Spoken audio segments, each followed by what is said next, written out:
Halo Bapak Ibu dan saudara-saudari yang terkasih dalam Tuhan Yesus Kristus. Bagaimana kabarnya hari ini? Semua sehat? Semua bahagia?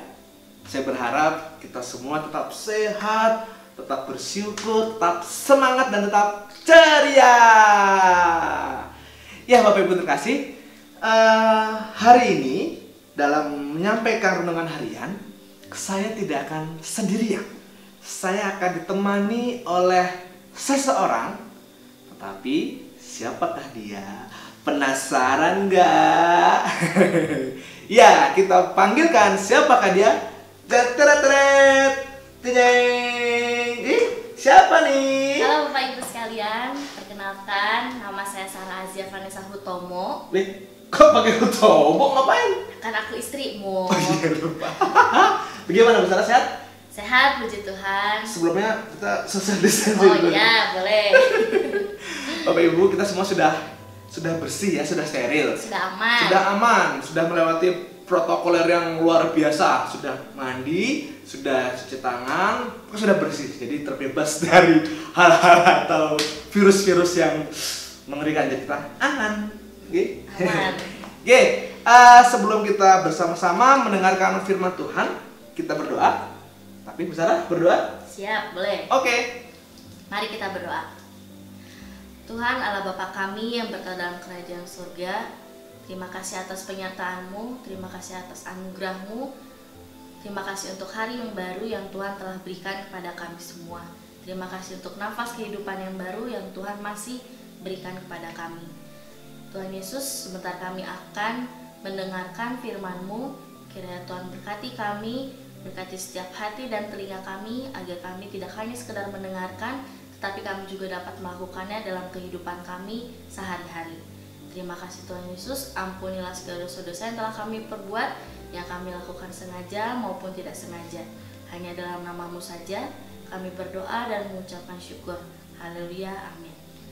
Amin. Ya, Ibu Sarah, renungan harian pada hari ini terambil dari Yesaya 49 ayat yang pertama sampai dengan ke-7. Yesaya 49 ayatnya yang pertama sampai dengan ke-7. Kita akan membaca secara bergantian. Saya yang ayat ganjil, nanti Ibu Sarah yang ayat genap ya. Oke. Demikian firman Tuhan. Hamba Tuhan sebagai terang di tengah-tengah segala bangsa. Dengarkanlah aku, hai pulau-pulau. Perhatikanlah, hai bangsa-bangsa yang jauh. Tuhan telah memanggil aku sejak dari kandungan, telah menyebut namaku sejak dari perut ibuku. Ia telah membuat mulutku sebagai pedang yang tajam dan membuat aku berlindung dalam naungan tangannya. Ia telah membuat aku menjadi anak panah yang runcing dan menyembunyikan aku dalam tabung panahnya. Ia berfirman kepadaku, engkau adalah hambaku Israel, dan olehmu aku akan menyatakan keagunganku.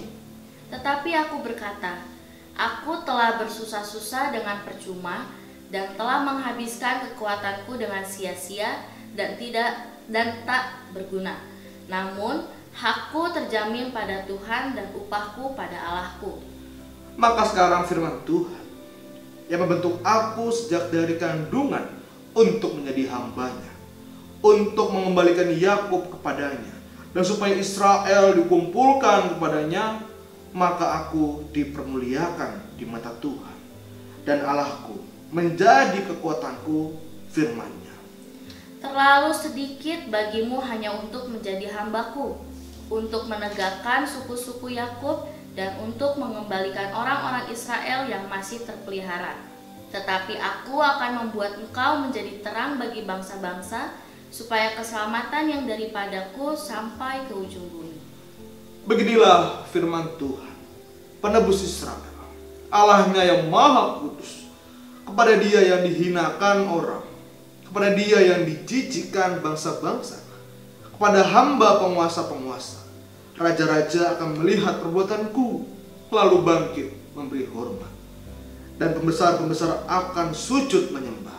Oleh karena Tuhan yang setia, oleh karena yang Maha Kudus, Allah Israel yang memilih engkau. Demikianlah pembacaan firman Tuhan. Berbahagialah kita yang tidak hanya membaca, melainkan menerapkan dalam kehidupan kita sehari-hari. Haleluya.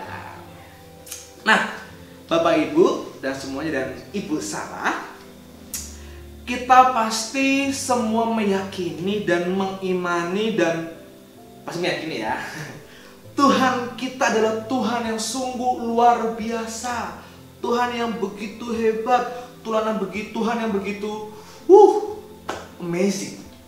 Dari kehebatannya itu pun terlihat dari ketika dalam berelasi, betul nggak? Betul. Dengan siapapun, dimanapun, kapanpun, mau jam berapapun, pokoknya dimanapun Yesus berada, Tuhan berada, dia mampu berelasi dengan siapapun.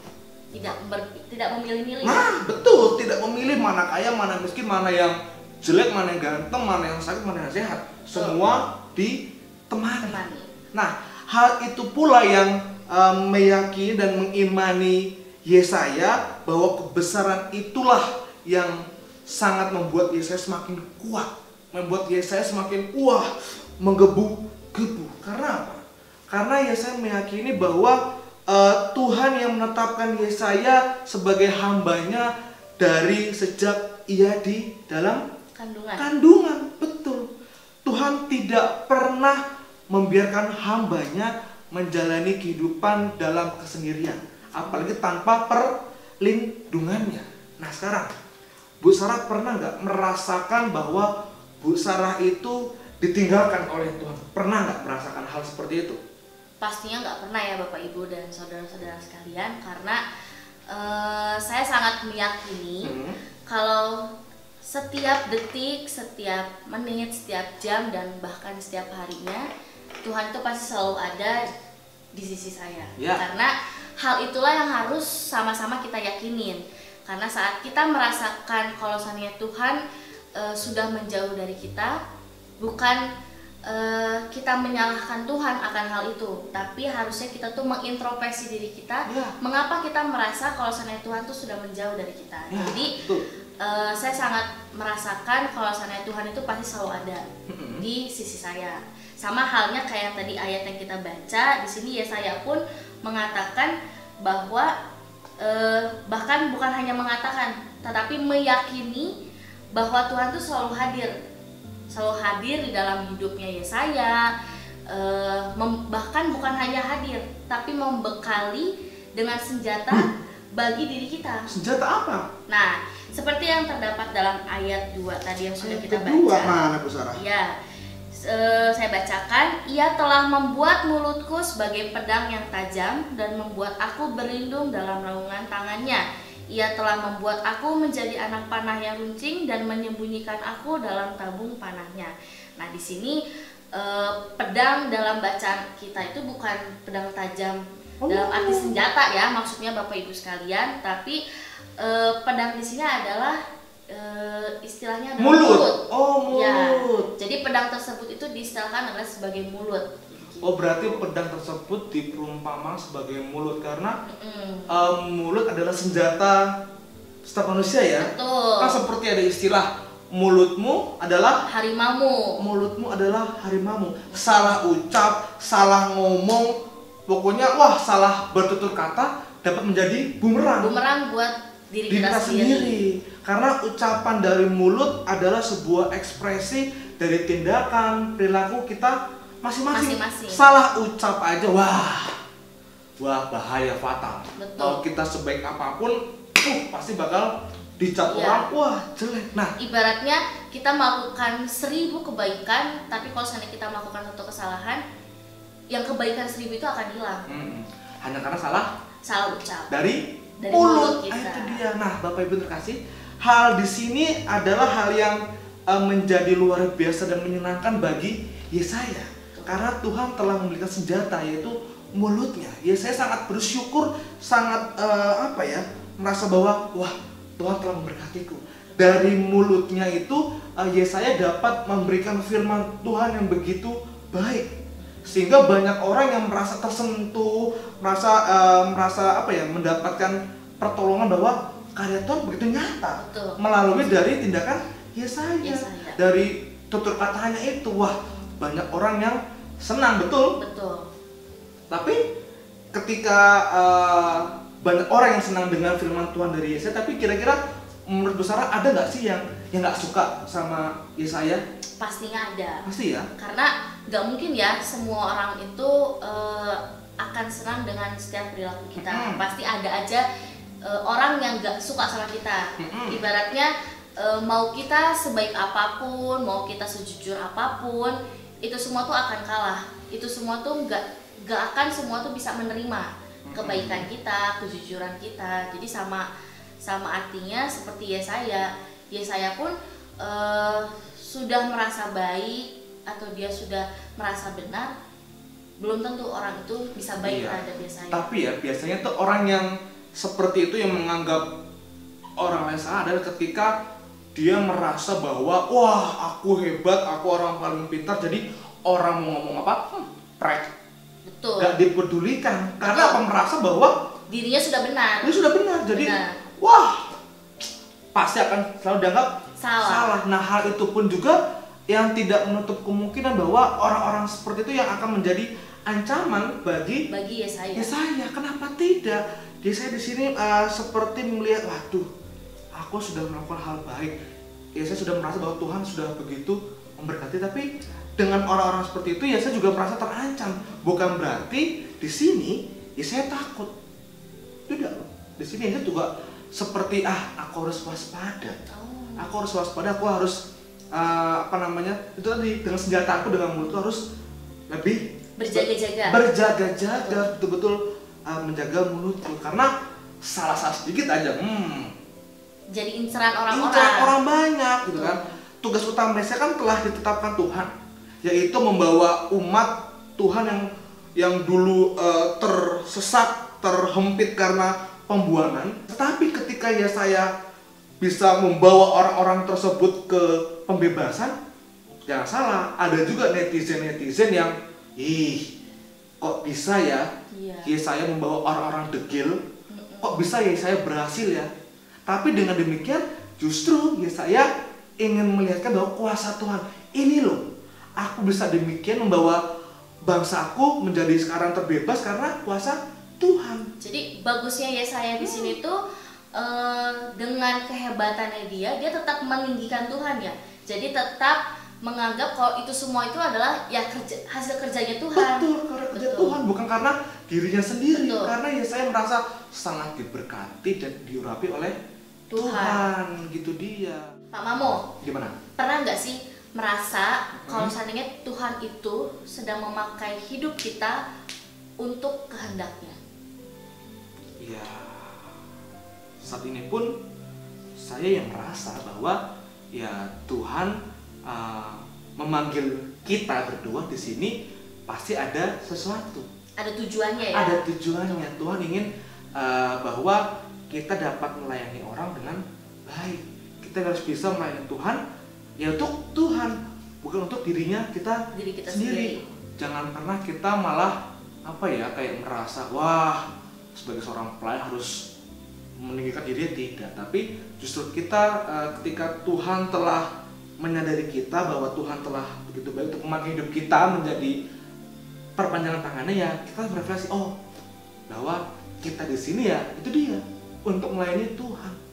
Baik buruknya yang penting kita do for God, lakukan untuk Tuhan, bukan untuk manusia. Maka dari itu Bapak Ibu yang terkasih dan Tuhan Yesus Kristus, dalam renungan hari ini kita betul-betul diajak untuk berintrospeksi diri, menanyakan diri kita masing-masing, siapakah diri kita?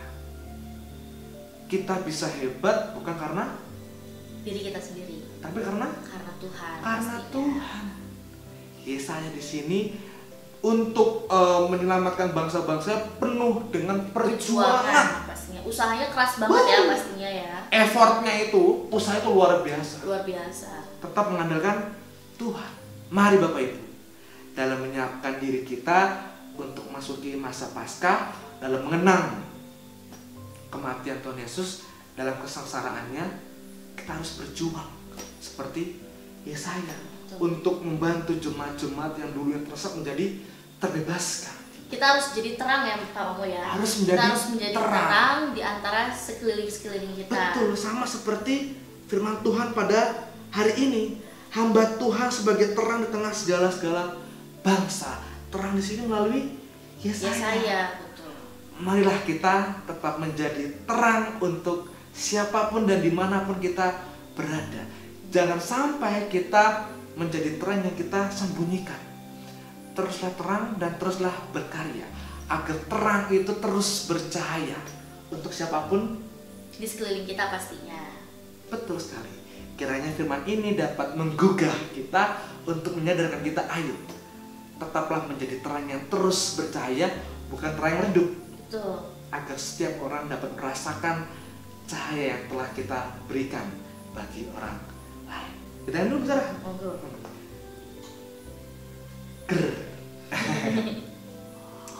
Betul sekali. Di sini tuh Yesaya tuh benar-benar contoh yang sangat pantut kita teladani ya. Karena dia sudah bisa menjadi terang di antara bangsa-bangsanya, di antara orang-orangnya, dan dia sudah menunjukkan kalau seandainya kuasa Tuhan itu sangat besar buat hidup dia.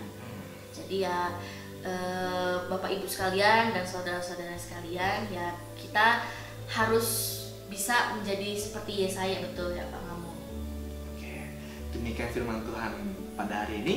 Kiranya terang Tuhan dapat kita bagikan pada orang lain. Tuhan Yesus memberkati. Amin. Mari kita berdoa. Kami mengucap syukur Tuhan untuk firman yang telah kami dengar bersama. Biarlah firman ini terus menghidupkan kami agar kami dapat menjadi terang bagi sekeliling kami. Kiranya Tuhan tetap menjaga terang kami, agar terang kami berikan bukanlah terang yang dibuat-buat, bukanlah terang yang digunakan untuk mencari keuntungan, tetapi terang yang hendak kami bagikan dengan tulus hati kami. Kiranya Tuhan yang sertai hidup kami, Tuhan yang jaga hidup kami, agar kehidupan kami terus bersandar ke dalam kuat kuasa Yesus Kristus. Inilah doa kami, kiranya Tuhan mendengar apa yang menjadi jeritan hati kami. Kami berdoa di dalam nama Tuhan Yesus Kristus, Sang Pemberi kehidupan kami, Sang Juru Selamat kami, Sang Penuntun kehidupan kami, yang senantiasa menjaga kami dalam kehidupan ini. Amin. Amin. Sampai jumpa lagi di renungan harian Selanjutnya. Dadah.